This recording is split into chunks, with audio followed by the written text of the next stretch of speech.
Hey guys, and welcome back to this channel. In this video I'll be showing you guys how you can basically generate songs just by typing something on CapCut PC. You can even create like a TikTok audio with this, so just type in whatever you want.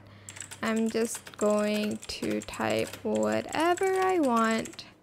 And then basically just select text to speech again, and instead of selecting the narrative mail or stuff like that, you're going to go to this section, which has like the cottagecore classic electric quirky pop lullaby, and it's going to sing the song for you. So if I selected opera, it's going to sing the song for me if I just selected it.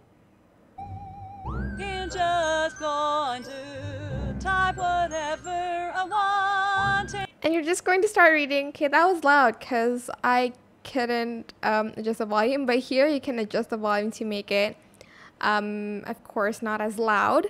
But that is basically it. I hope this tutorial was helpful for you guys. Don't forget to like, comment, share. Also subscribe to this channel if you haven't done that already.